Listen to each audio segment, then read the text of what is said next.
What's up? It's your homie Lunar. I just wanted to take a moment before this video starts and say I sincerely appreciate all of the feedback I've been getting from people. I appreciate all of the comments I've been getting and the likes and the dislikes too. It helps me know like what's landing and what's not landing. So I appreciate any time that you can give. Even if it's just a couple seconds, man. It means the world to me. So I just wanted to say thank you for that. Thank you for all of the feedback and the viewership. You guys are awesome. I will continue to make videos. I'm sorry for the slow pace of uploads this week. I'm starting a new job in a new city. I don't have any of my stuff to record with right now, so I'm kind of just winging it. That being said, I recorded this video about a week ago because I knew I wasn't going to have access to my computer. So I went ahead and recorded it like over the weekend. And I was pretty drunk when I recorded it, not going to lie, but I did my best to show respect for the victims and show respect for the families who were victimized on 9/11. And without any further ado, let's do what we do. So 9/11 occurred pretty much almost exactly 1 month exactly after my 10th birthday. And I know it's kind of cheesy, but I still feel the need to point it out because I don't know, it's like there's something about it that's just so like endearing to me retrospectively and so like charming to me retrospectively.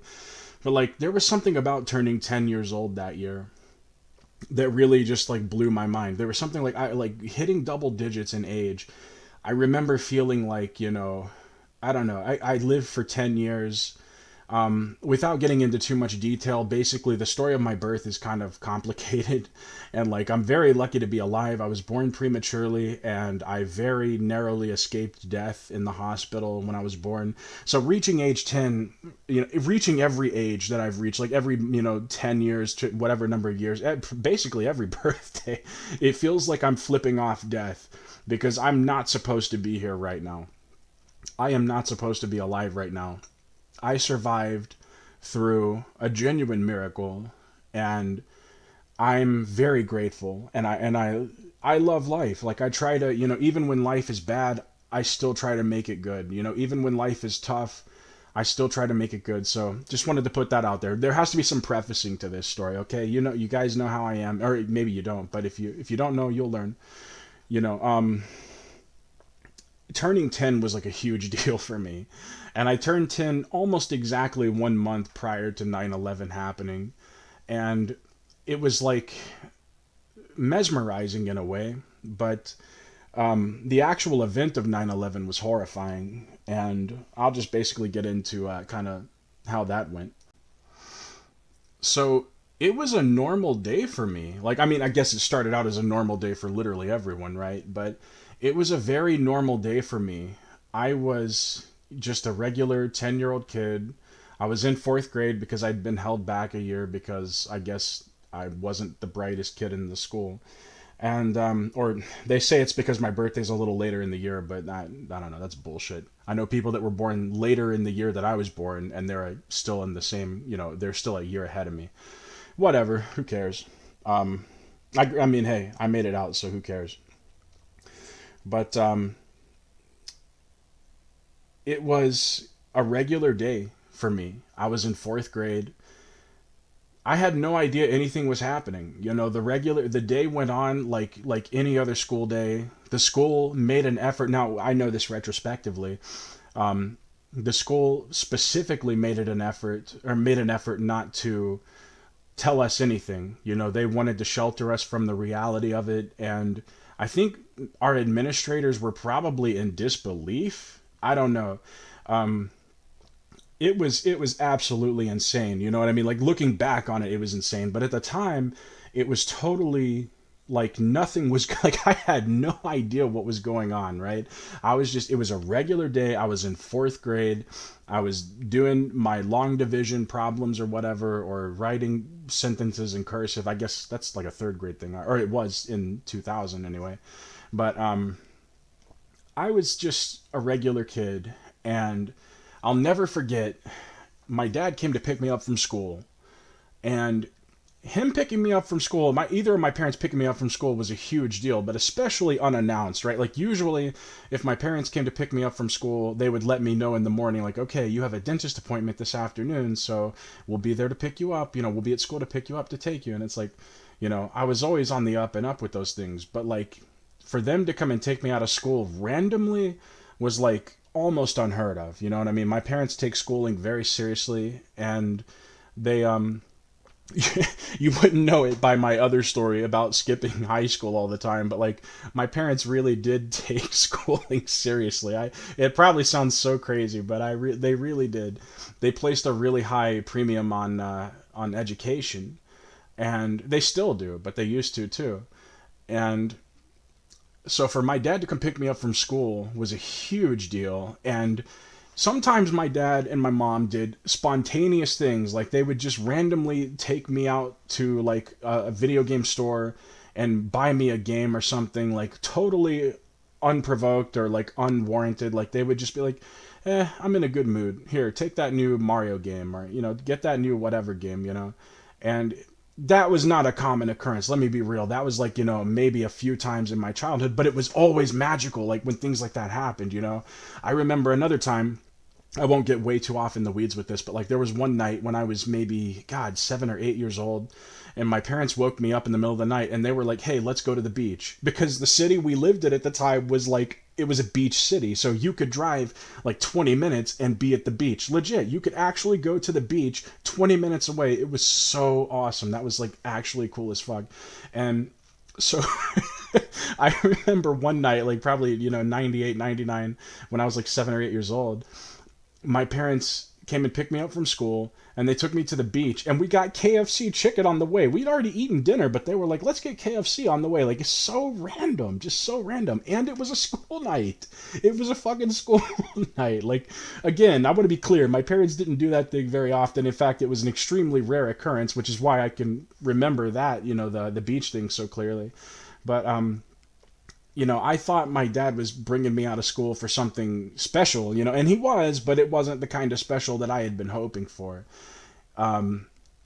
As I was walking out of the school, he checked me out, and I was so excited. He checked me out of school, and I was so excited. I just couldn't wait. Like, I was like, hey, Dad, I'm so happy to see you, man. And, because I absolutely love my dad, and, especially as a young kid, I idolized that guy, and I still have an incredibly high respect for him to this day. Like, he's still one of the greatest people I've ever met in my life, bar none. And so he brought me back from school, and as I was walking out of the school, I remember the librarian was holding the door. Now, this wasn't a very big school.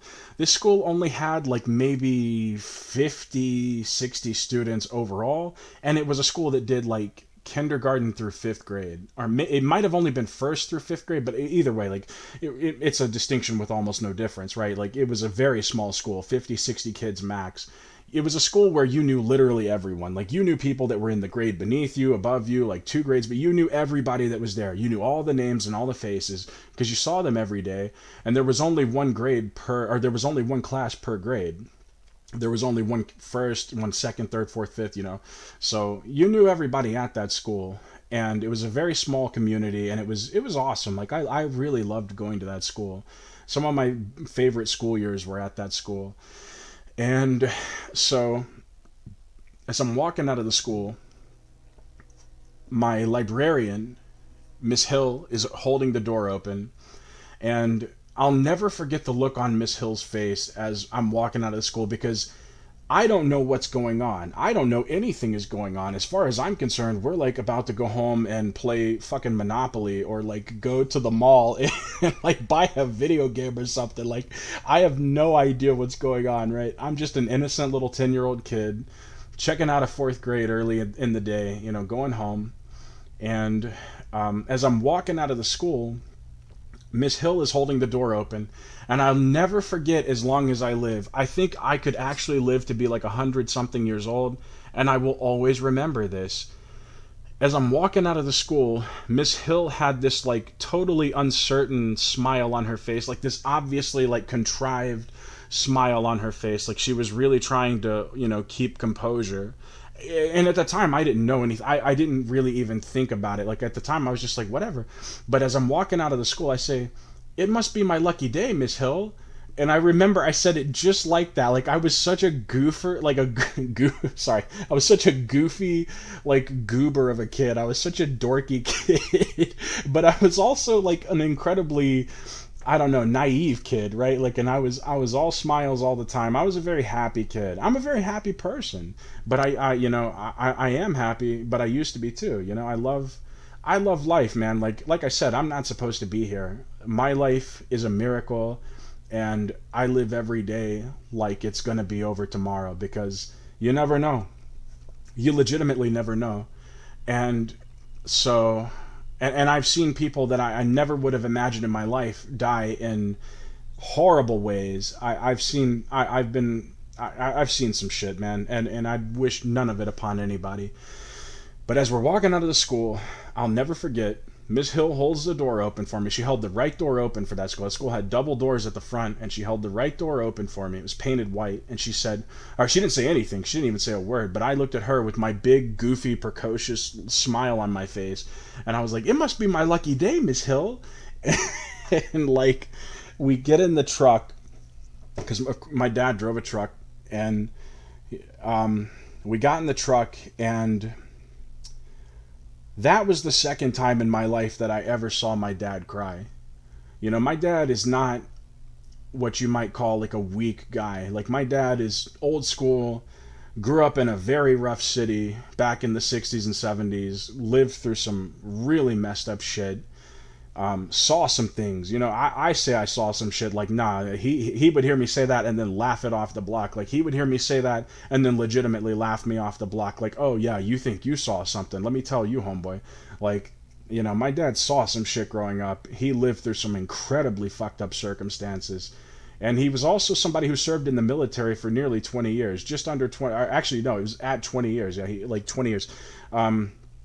And so this guy saw shit. Like, this guy was somebody who enlisted at the tail end of Vietnam. He was very lucky not to be drafted to Vietnam, but like, when he was coming of age, it was uncertain whether he would go to, like, he was watching the generations, the graduating classes before him go to Vietnam and get eviscerated and exploded and horribly damaged. And he saw that kind of thing. And then he also served in the Gulf War. He was involved with a lot of really just complicated things that happened throughout history, and or at least through that 20-year period. And so this is somebody who saw some things, and he didn't cry easily. In fact, he doesn't cry at all. Like, I mean, not to say that there's anything wrong with a man crying. These days, he does tend to show his emotions a little bit more. He has had some emotional moments, like when one of his brothers passed away, when one of my aunties passed away, and so he's gotten more in touch with his emotions as he's gotten older. But at the time, back in 2001, he was a hard ass. Like, he was still just a few years out of the military, and I mean that with all due respect, Dad. I love you, man. He was somebody who was, ex-military, still somewhat recently ex-military.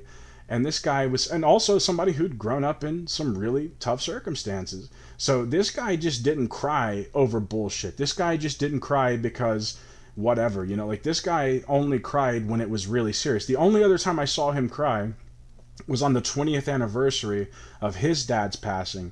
His dad passed away when he was sort of, still sort of young, and it did a number on him because he really loved his father. He was very close to his father, and that man had a lot of influence on him in his life, and to this day has a tremendous amount of influence. He really loves his father, and it sounds to me like, they had a great relationship, and I wish I could have met him. I do. It's a real tragedy that he passed away, some 15, 16 years before I was born, but that was the only other time I ever saw my dad cry, was the 20th anniversary of his dad's passing. And 9/11, sorry, got a little off in the weeds there.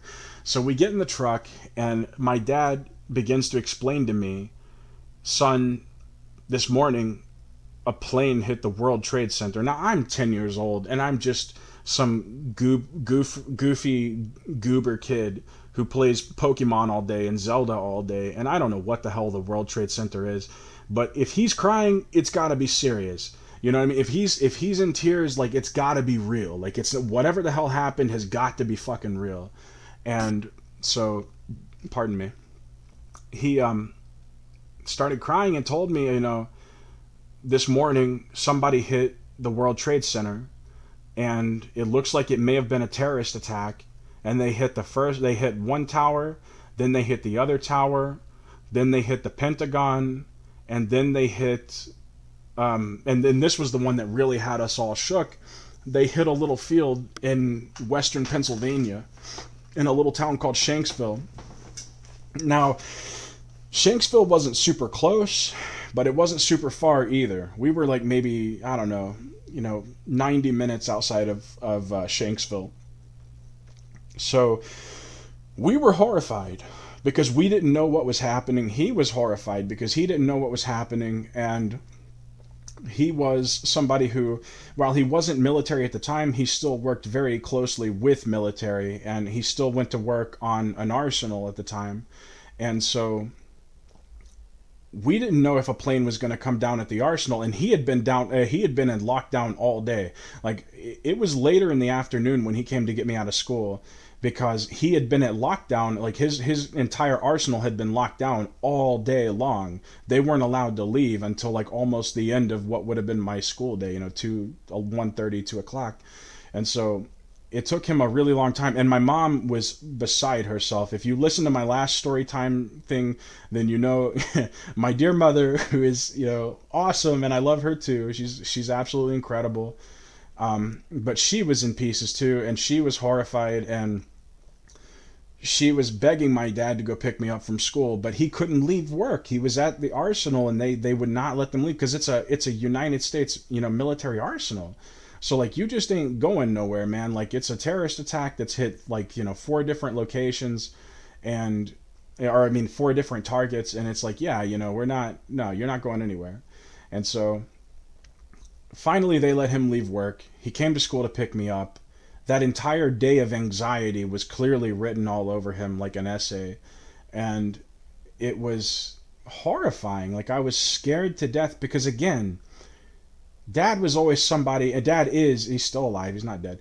Dad is somebody who is like, tough as nails, man. Like, this guy doesn't break for anything. You know what I mean? I've said he shows his emotions more these days, but like, regardless of that fact, he's still no pushover. Like, I wouldn't I wouldn't want to fight this guy.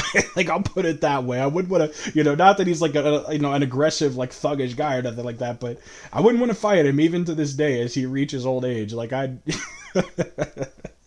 probably think twice before challenging him, right? You know what I mean? But he come to pick me up from school, and we're driving back, and he tells me about the planes hitting the different locations. And Shanksville was the one that had us the most fucked up because, like I said, we lived in like, western central Pennsylvania, central western, however you want to phrase that, Pennsylvania, and we weren't so far from Shanksville. And again, there was an arsenal like right there, like not even 20 minutes from our house. So we were thinking like, holy shit, what's the probability of a plane landing down there, And it was horrifying. Like, it was legitimately, like I said, it was terrifying. And I was in tears. I was all beside myself because, like, it wasn't normal to see that man cry. And I really hate to say that because, like, I realize how backwards that sounds in current day, like in the present day. Like, nowadays, men are much more open with their emotions, and we're allowed to be more open with our emotions. But like, at the time, 2001, and somebody who grew up in the 60s and 70s, somebody who grew up in the Vietnam era, somebody who was alive when JFK was killed, assassinated, someone who's old enough to remember JFK's assassination, MLK's assassination, the Vietnam War, and then everything that happened between then and 9/11. It's like, this guy didn't break easily, man. This guy didn't cry easily. And so I was scared. I was legitimately scared. And I remember getting home from school that day, and I was so, like, I ran up to my mom, and I just, like, hugged her. Like, I just grabbed her like a bear hug. And she did the same with me. She just grabbed me. Like, we just, it was a huge bear hug. And she was crying, like, her eyes out. Like, I thought, Dad was shook. She was beside herself. And she had been, she had been at home all day watching the footage. She had been at home. She was watching the Today Show when the shit happened live. Like, she was actually watching the Today Show, which is filmed in like Manhattan or something. You know what I mean? Like, just a few blocks down from the World Trade Center, or, you know, around the corner, whatever, proverbially. And so she was absolutely beside herself. But I ran up and we both just kind of bear hugged each other, and we were both boo-hooing, and we had no idea what was going on, and I was so scared. But I just remember, and this is kind of where it all sort of fades out to black for me. I remember I was so scared, but I was like, you know what? No matter what happens, I'm going in my room, and god damn it, I'm going to play Marvel vs. Capcom on my Dreamcast. Because I was a spoiled kid. I was extremely fortunate. I had a Sega Dreamcast in 2001. I mean, I guess that was like toward the end of its lifespan. September '01 is like close to the end of the Dreamcast, but whatever. I had a Dreamcast before it was cool to have a Dreamcast, like back in '99, because I was spoiled. And I had a copy of Marvel vs. Capcom and Sonic Adventure, and I will never forget as long as I live. I went back in my room and I was like, if this is how the world ends, then, and I'll never forget, like, this is exactly where my memory sort of fades out. I remember picking up my controller, turning on the game, and being like, you know what, if this is how the world ends, if this is how I'm going to die, I'm going to die playing Marvel vs. Capcom. Because I really love Marvel vs. Capcom. I really do. Like, I'm crazy about that series, man. And by the way, there's a new series dropping like sometime this week or something. So if you're a fan of Marvel vs. Capcom, maybe consider checking that out, man. We need as many people online as we can have. So, you know, I need people to beat up on there. So, you know, get the game, please.